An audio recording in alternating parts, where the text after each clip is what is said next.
की कूटनीति पुतिन के आगे कितनी चली?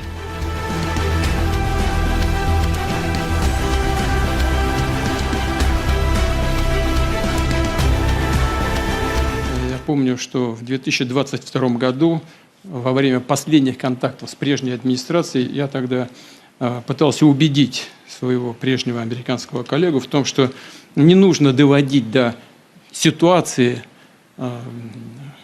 после наступления, которые могут наступить тяжелые последствия в виде боевых действий. И прямо сказал тогда, что это большая ошибка. दावे बड़े, उम्मीदों पर ट्रंप कितने खरे?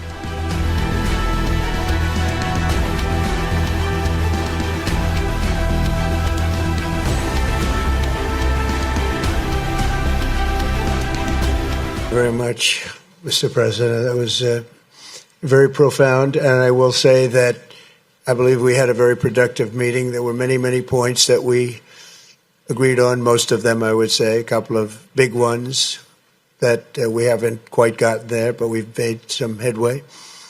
So there's no deal until there's a deal. I will call up NATO in a little while. I will call up the various people that I think are appropriate, and I'll, of course, call up President Zelensky and tell him about today's meeting. It's ultimately up to them.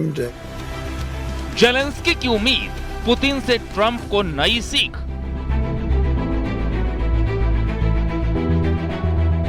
Отримую доповідь від нашої розвідки, від дипломатів про підготовку зустрічі на Алясці, про те, з чим їде Путін. Ми отримуємо також доповідь з регіонів України після російських ударів. Суми, російський удар по центральному ринку, Дніпровщина, удари по містах та підприємствах, Запоріжжя, Херсонщина, Донеччина – свідомі російські удари. Війна триває саме через те, що немає не тільки наказу, але й сигналів про підготовку Москви завершувати цю війну. В день перемовин вони теж вбивають, і це багато говорить. व्यक्ति विशेष Trump Putin.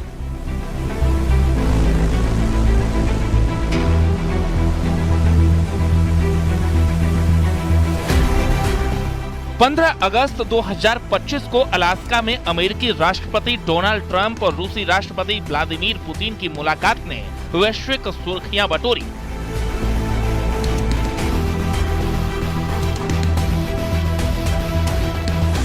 ये ऐतिहासिक शिखर सम्मेलन रूस Ukraine युद्ध को खत्म करने और वैश्विक कूटनीति को नई दिशा देने की उम्मीदों के साथ हुआ।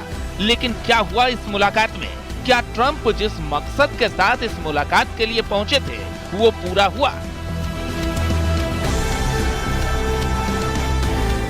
क्या यूक्रेन युद्ध विराम की ट्रंप की मंशा और बड़े दावों के बीच इस मुलाकात ने पूरे हालात की असलियत को दुनिया के सामने रख दिया है? ट्रंप का रुख आक्रामक लेकिन कूटनीतिक था। उन्होंने युद्ध विराम और शांति समझौते पर जोर दिया, लेकिन ये भी कहा कि यूक्रेन को अंतिम फैसला लेना होगा। दूसरी ओर पुतिन ने अस्थायी शांति समझौते की वकालत की, जिसमें रूस की शर्तें शामिल थीं।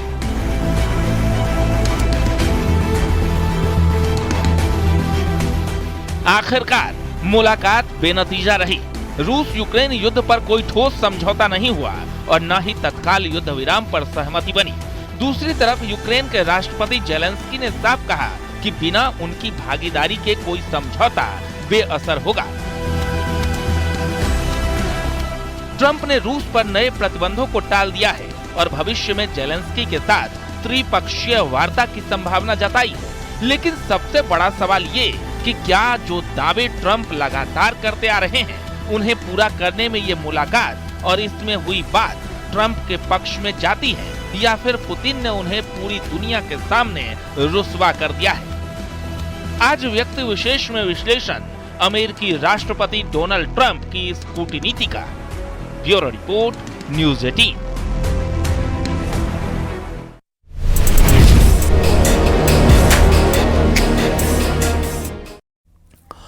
अलास्का में अमेरिकी राष्ट्रपति डोनाल्ड ट्रंप और रूसी राष्ट्रपति व्लादिमीर पुतिन की मुलाकात ने दुनिया में सुर्खियां बटोरी। यह ऐतिहासिक मुलाकात रूस यूक्रेन युद्ध को खत्म करने और वैश्विक कूटनीति को नई दिशा देने की उम्मीदों के साथ हुई। लेकिन क्या हुआ इस मुलाकात में? क्या ट्रंप जिस मकसद के साथ इस मुलाकात के लिए पहुंचे थे वो पूरा हुआ? क्योंकि इस मुलाकात को बेनतीजा कहा जा रहा है। क्या इस मुलाकात के भारतीय हितों से जुड़े कोई मायने हैं और क्या है पुतिन का मॉस्को प्लान जिसमें ट्रंप फंसते दिख रहे हैं? व्यक्ति विशेष में विश्लेषण करेंगे हम इस महा मुलाकात का।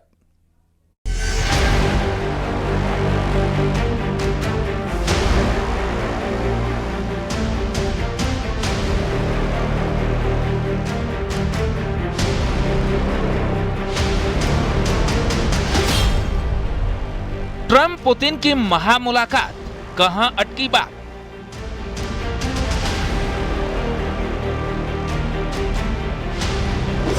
तीन घंटे बाद चली शांति समझौते पर बात बनी।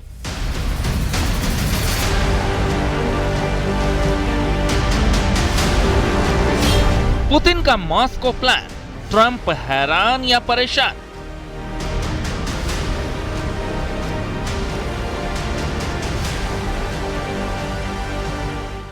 करीब 7 साल बाद ट्रंप और पुतिन ने एक दूसरे से मुस्कुराते हुए हाथ मिलाया। अमेरिका के अलास्का में हुई इस मुलाकात पर पूरी दुनिया की नजरें थी। खासकर इस बातचीत के बाद रूस और यूक्रेन के बीच चल रहे युद्ध में सीज फायर की उम्मीद थी। लेकिन ट्रंप और पुतिन के बीच रूस यूक्रेन युद्ध को लेकर बातचीत भी हुई।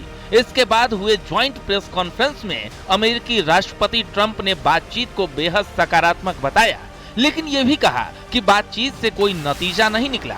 इसका सीधा मतलब यह है कि रूस यूक्रेन युद्ध में सीज फायर को लेकर कोई समझौता नहीं हुआ। Very much, Mr. President. That was very profound, and I will say that I believe we had a very productive meeting. There were many points that we agreed on. Most of them, I would say, a couple of big ones that we haven't quite gotten there, but we've made some headway. So there's no deal until there's a deal. I will call up NATO in a little while. I will call up the various people that I think are appropriate, and I'll of course call up President Zelensky and tell him about today's meeting. It's ultimately up to them. विश्व की दो महाशक्तियों के राष्ट्राध्यक्षों की इस महामुलाकात में रूस Ukraine युद्ध पर बातचीत भले ही सीज फायर के समझौते तक नहीं पहुंची। उन्होंने कहा कि वो अमेरिकी राष्ट्रपति डोनाल्ड ट्रंप से सहमत हैं कि यूक्रेन की सुरक्षा सुनिश्चित की जानी चाहिए। And I agree with President Trump, as he has said today, that naturally the security of Ukraine should be ensured as well. Naturally, we are prepared to work on that. I would like to hope that the agreement that we've reached together will help us bring closer that goal and will pave the path towards peace in Ukraine. We expect that Kiev and European capitals will perceive that constructively and that they won't throw a wrench in the works.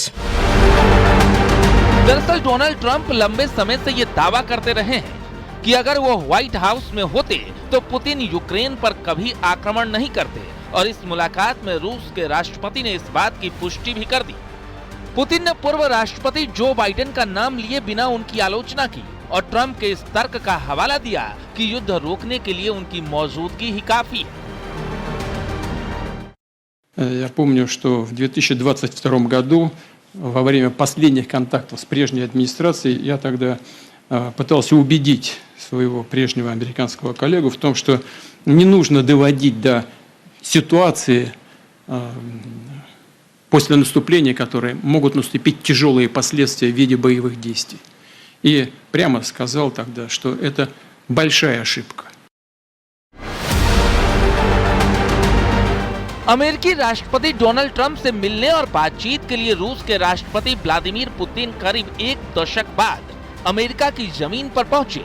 दोनों के बीच करीब 3 घंटे तक बातचीत हुई, जिसमें रूस Ukraine युद्ध में सीज फायर को लेकर कोई समझौता नहीं हुआ। लेकिन इस मुलाकात के दौरान रूस के राष्ट्रपति पुतिन ने ट्रंप को मॉस्को आने का न्योता दिया। इस बातचीत में बड़े मुद्दों पर असहमति की बात डोनाल्ड ट्रंप ने मानी है और पुतिन ने ट्रंप के शांति की पहल का स्वागत किया। ऐसे जमाने में जबकि पूरा अमेरिका और पूरा यूरोप पुतिन और रशिया से बिल्कुल रिश्ते काट चुका है, उनको पर्सोना नॉन ग्राटा कर दिया है, उसको इंटरनेशनल क्रिमिनल कोर्ट ने वॉर क्रिमिनल डिक्लेयर कर दिया है, ऐसे में भारत पुतिन के साथ खड़ा है क्योंकि हमारे रिश्ते स्ट्रांग है। यानी साफ है, पुतिन और ट्रंप की महामुलाकात हुई, लंबी बातचीत भी हुई, लेकिन बंद कमरे में हुई इस बातचीत से यूक्रेन युद्ध विराम को लेकर कोई ठोस निष्कर्ष नहीं निकल सका है। दूसरी तरफ जेलेंस्की ने त्रिपक्षीय वार्ता की बात की और अमेरिका के दखल दबाव की अहमियत भी स्वीकार की। लेकिन खास बात यह है कि पुतिन ने मॉस्को का न्योता देकर क्या नया दांव खेल दिया है।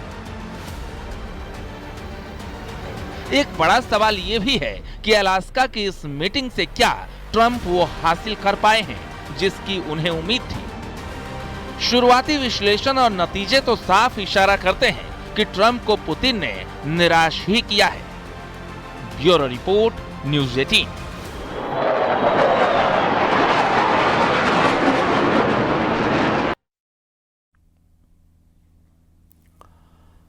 अलास्का में मीटिंग से कुछ घंटे पहले ट्रंप ने ऐलान किया था कि मैं पुतिन से 2 मिनट की मीटिंग में समझ जाऊंगा कि सीज फायर होगा या नहीं।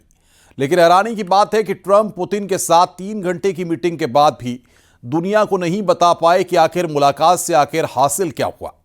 दूसरी तरफ पुतिन ने कुछ ऐसे दांव चले जिससे अमेरिका के साथ डबल गेम होता दिखा।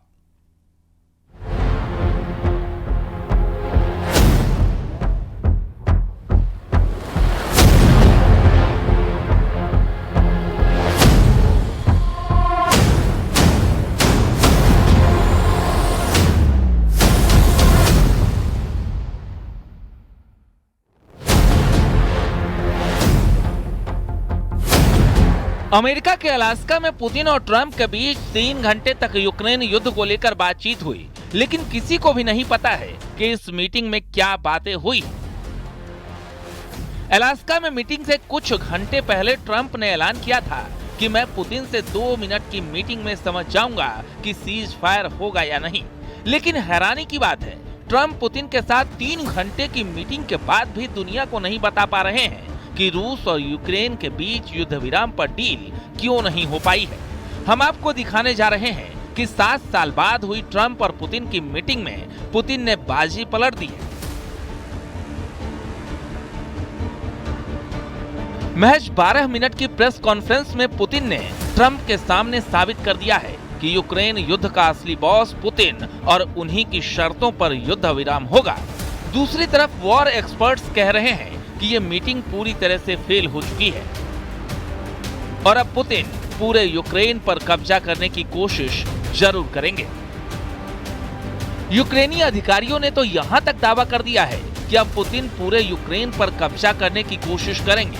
हम आपको अलास्का मीटिंग के बाद यूक्रेन युद्ध की वो खबरें आई हैं जो साबित कर रही हैं कि अलास्का में ट्रंप ने यूक्रेन और नेटो के साथ डबल गेम किया है। एक नया दुनिया का मैट्रिक्स बन रहा है इस समय सारे देश अपने कोर इंटरेस्ट को भांप रहे हैं, उस पे काम कर रहे हैं। हम पे 50% टैरिफ इसलिए कि हम रशिया से तेल खरीदते हैं। भारत क्लियरली कह रहा है मैं तेल खरीदते रहूंगा, मेरा नेशनल इंटरेस्ट है उसमें। और ऐसे में ये बात जब हुई, इसके चलते विदाउट डाउट मेरे विचार से पुतिन को भी कुछ लीवरेज और मिल जाएगी आज के दिन में। पूरी दुनिया ये देखने को बेताब थी कि जब राष्ट्रपति ट्रंप राष्ट्रपति पुतिन से अलास्का में मिलेंगे तो यूक्रेन युद्ध पर क्या डील निकलकर सामने आएगी। लेकिन हैरानी की बात तो ये है कि इस मीटिंग में ना तो कोई डील हुई और सीज फायर पर ना ही बात बनी। वॉर एक्सपर्ट्स का साफ कहना है कि आज की तारीख में रूसी सेना ने यूक्रेन के काफी बड़े इलाके पर कब्जा कर चुका है। इस वजह से यूक्रेन, यूरोप, नेटो और अमेरिका पुतिन पर दबाव नहीं बना पाए हैं। शुरू में दावे किए जा रहे थे कि ट्रंप पुतिन पर भारी साबित होंगे, लेकिन पुतिन ने दिखा दिया कि डोनाल्ड ट्रंप भले ही दूसरे देशों को धमकाकर अपना दबाव बना लेते हों, लेकिन पुतिन को दबाना ट्रंप के बस की बात नहीं है। यही वजह है कि जैसे ही मीटिंग खत्म हुई, रूसी सेना ने यूक्रेन पर हमले बेहद तेज कर दिए हैं। खबर तो ये भी है कि जेलेंस्की इस मीटिंग के नतीजों से बुरी तरह से घबरा गए हैं। यूक्रेनी अधिकारियों और नेताओं ने तो डंके की चोट पर कह दिया है कि रूस अमेरिका की मीटिंग पूरी तरह से फेल हो चुकी है और इस मीटिंग की वजह से पुतिन अब ट्रंप पर भारी साबित हुए हैं।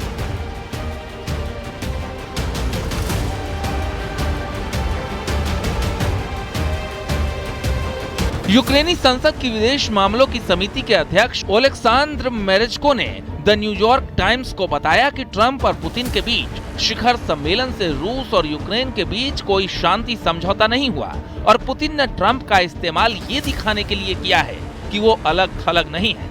ट्रंप पुतिन में 3 घंटे क्या बातचीत हुई, इसकी जानकारी नहीं दी गई है। 12 मिनट चली प्रेस कॉन्फ्रेंस में दोनों नेताओं ने किसी पत्रकार के सवाल का जवाब नहीं दिया। ट्रंप भारत पे प्रेशर डाल रहा था कि कहीं ऐसा तो नहीं भारत अमेरिका के प्रेशर में बदल जाएगा, झुक जाएगा। भारत ने वो नहीं करा, भारत रशिया के साथ खड़ा है।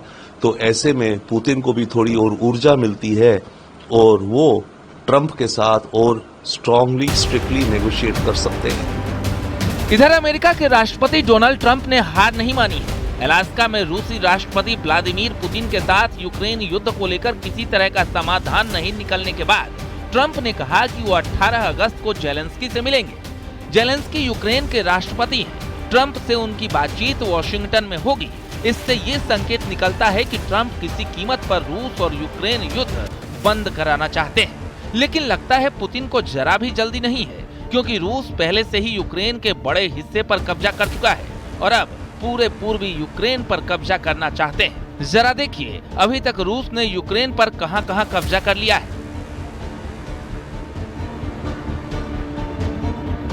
रूस यूक्रेन की जमीन के 5वें हिस्से पर कब्जा कर चुका है। लगभग 1,14,500 वर्ग किलोमीटर इलाका रूस के कब्जे में है। रूस जापोरिजिया और खेरसन के लगभग 3/4 हिस्से पर काबिज है। खार्किव, सूमी, माइकोलाइव के कुछ हिस्से रूसी कब्जे में हैं। लेकिन अब ट्रंप का डबल गेम देखिए। एक तरफ युद्ध विराम को लेकर ट्रंप पुतिन के साथ मीटिंग करते हैं, तो वहीं दूसरी तरफ रूस को हराने के लिए ट्रंप ने नेटो के पैसों को यूक्रेन में झोंकना शुरू कर दिया है।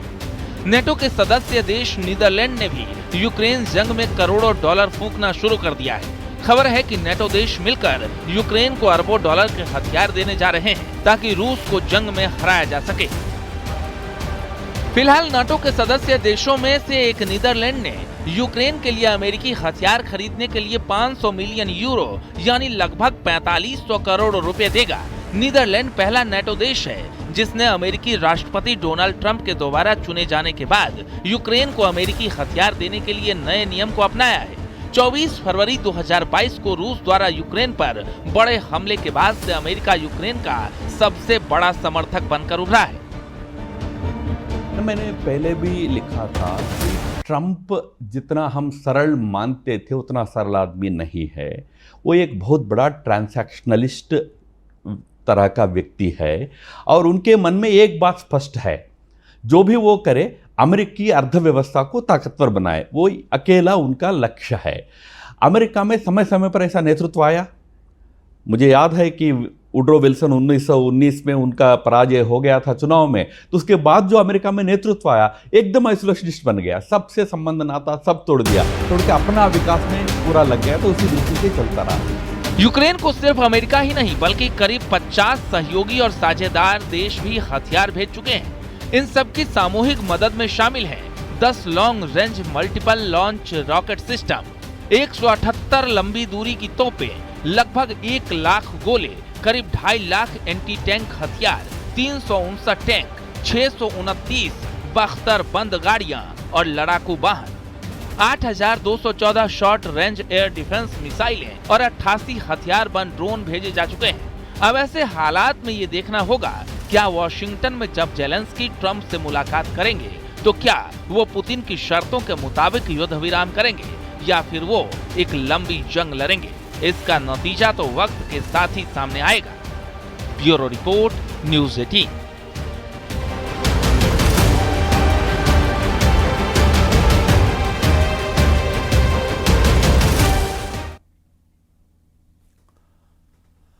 रूस यूक्रेन युद्ध पर चर्चा के बावजूद कोई ठोस नतीजा नहीं निकला, लेकिन पुतिन का रुख प्रभावी रहा। भारत ने इस मुलाकात को कैसे देखा और ट्रंप के टैरिफ विवाद ने क्या असर डाला, यह भी अहम सवाल है।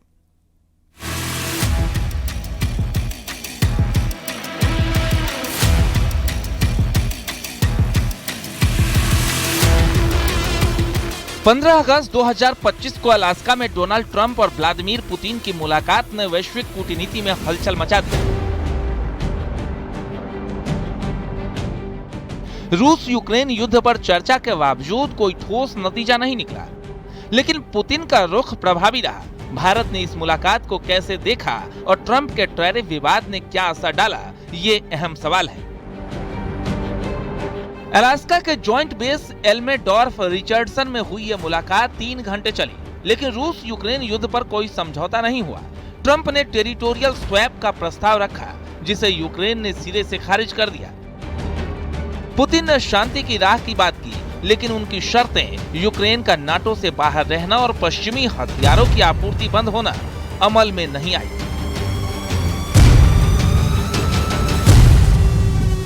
ट्रंप ने कहा कि अब फैसला यूक्रेन को लेना है, जबकि पुतिन ने दावा किया कि कुछ सहमति बनी, लेकिन कोई ठोस दस्तावेज सामने नहीं आया। अब ये मुलाकात प्रतीकात्मक थी, लेकिन परिणाम शून्य रहे। पुतिन ने इस मुलाकात में अपर हैंड हासिल किया। 10 साल बाद अमेरिकी धरती पर कदम रखने वाले पुतिन का रेड कारपेट पर स्वागत हुआ और वे ट्रंप की सिक्योरिटी कार बीस्ट में सवार हुए। पुतिन ने यूक्रेन युद्ध की जिम्मेदारी नाटो और बाइडेन प्रशासन पर डाली और ट्रंप ने उनकी आलोचना से परहेज किया। भारत ने इस मुलाकात का स्वागत किया और इसे यूक्रेन संकट के शांतिपूर्ण समाधान की दिशा में कदम बढ़ाया। विदेश मंत्रालय के प्रवक्ता रणधीर जायसवाल ने कहा, ये युद्ध का युग नहीं जो पीएम मोदी के बयान को दोहराता है। भारत ने रूस के साथ अपने स्वतंत्र संबंधों पर जोर दिया, ये साफ करते हुए कि इन रिश्तों को तीसरे पक्ष की नजर से नहीं देखा जाना चाहिए। ट्रंप ने रूस से तेल आयात के लिए भारत पर 50% टैरिफ लगाया था, जिसमें 25% जुर्माना शामिल था।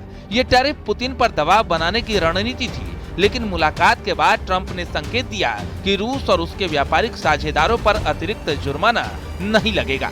हालांकि अमेरिकी दबाव की कोशिश के जवाब में भारत ने भी कूटनीतिक तरीके से अपना पलटवार किया और 2 टूक शब्दों में जवाब भी दिया था। उसके बाद से पीएम मोदी ने लगातार स्वदेशी को लेकर मुहिम तेज करने पर फोकस भी किया है। आज जब वैश्विक परिस्थितियों में आर्थिक स्वार्थ दिनों दिन बढ़ रहा है, तब समय की मांग है कि हम उन संकटों के रोते बैठने की जरूरत नहीं है, हिम्मत के साथ हम अपनी लकीर को लंबी करें। और मैं 25 साल के शासन के अनुभव से कह सकता हूं, अगर ये रास्ता हमने चुन लिया, हर किसी ने चुन लिया, तो फिर कोई स्वार्थ हमें अपनी चंगुल में नहीं फंसा सकता है। इस मुलाकात से भारत को रूस से सस्ता तेल और रक्षा सौदों में निरंतरता की उम्मीद है। अगर रूस पर प्रतिबंध कम होते हैं तो भारत पर टैरिफ का दबाव घटेगा, जिससे ऊर्जा सुरक्षा मजबूत होगी। हालांकि भारत को अमेरिका के साथ हिंद प्रशांत रणनीति और रूस के साथ पारंपरिक साझेदारी में संतुलन बनाना होगा। टैरिफ विवाद के बीच भारत ने रूस के साथ रिश्तों को मजबूत किया और शांति की वकालत की। क्या ये मुलाकात भविष्य में भारत के लिए नए अवसर खोलेगी, ये समय बताएगा। Bureau report, news 18।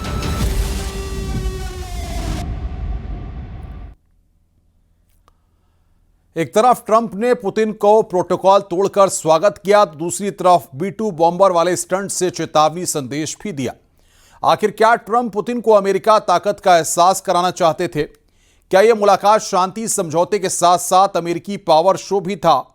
इस रिपोर्ट में देखिए आखिर तस्वीरें क्या कहती हैं।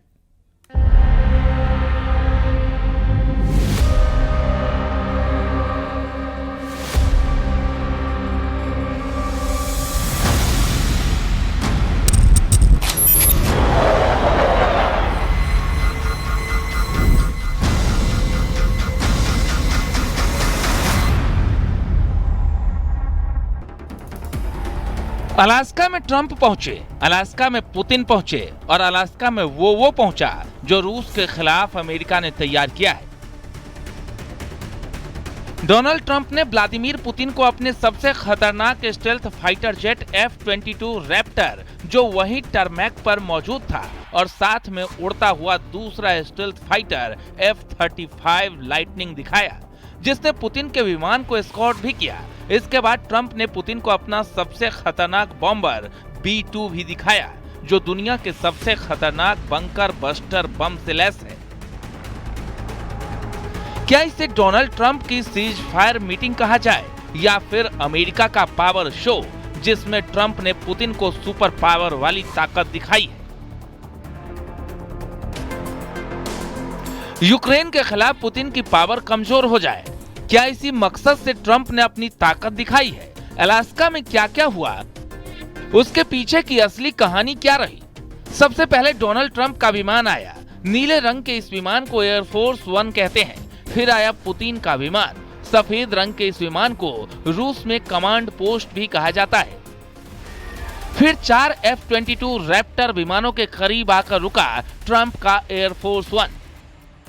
दूसरी तरफ पुतिन की कमांड पोस्ट बना IL-96 भी पहुंचा। अलास्का के हवाई अड्डे पर 2 शानदार और उड़ते हुए किले के रूप में मशहूर विमान पहुंच चुके थे। ट्रंप एयरफोर्स 1 से उतरे और पुतिन अपनी कमांड पोस्ट से बाहर आए। अलास्का के एयरफोर्स बेस पर ये तस्वीरें इतिहास के पन्नों और विजुअल लाइब्रेरी में दर्ज हो चुकी हैं। डोनाल्ड ट्रंप पुतिन के इंतजार में रेड कार्पेट पर खड़े थे। तब पुतिन ने जल्दी से आकर हाथ बढ़ाया। दोनों लीडर बहुत गर्मजोशी से ऐसे मिले जैसे मित्र देशों के राष्ट्राध्यक्ष मिलते हैं।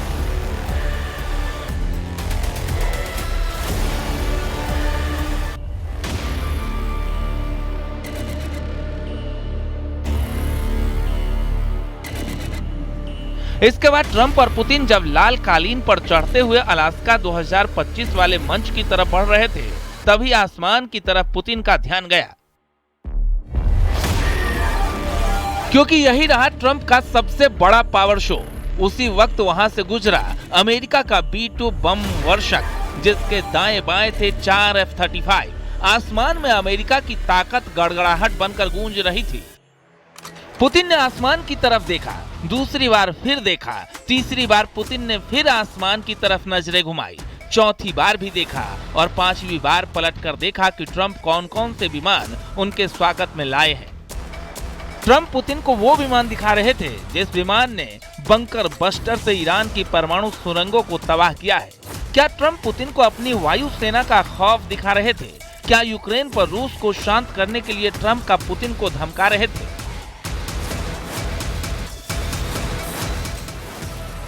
कहा जा रहा है कि ट्रंप और पुतिन की मुलाकात सीज फायर मीटिंग नहीं थी। यह अमेरिका का पावर शो कहा जाएगा, जिसमें ट्रंप ने पुतिन को सुपर पावर वाली ताकत दिखाई है।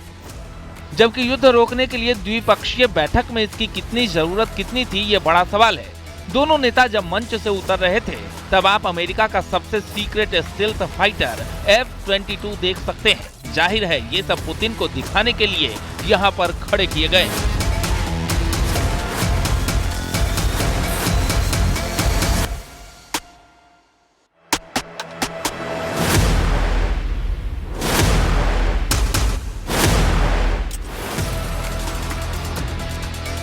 ट्रंप ने 3 तरह के स्टील्थ विमानों को दिखाकर पुतिन को मैसेज देने की कोशिश की है। ये हैं F-22 रैप्टर, F-35 लाइटनिंग और B-2 बम वर्षक। इन तीनों विमानों की टक्कर में रूस के पास कोई विमान नहीं है। इसके बाद ट्रंप ने पुतिन को अपनी सुपर कार बीस्ट में बिठाया और दोनों उस जगह के लिए रवाना हो गए जहां यूक्रेन युद्ध को लेकर दोनों की मीटिंग का इंतजार पूरी दुनिया कर रही थी। ट्रंप की कार में बैठकर पुतिन की मुस्कुराहट बता रही थी कि वो ट्रंप के स्वागत से काफी खुश हुए। लेकिन मीटिंग में क्या हुआ?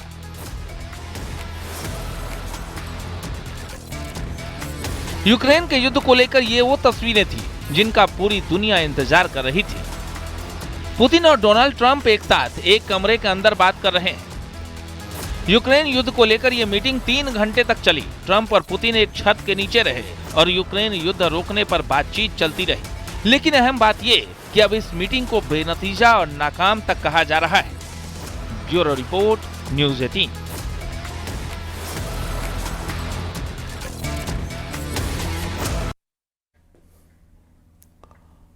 रुक रहे हैं यहां पर ब्रेक के लिए। खबरों का सिलसिला लगातार जारी है।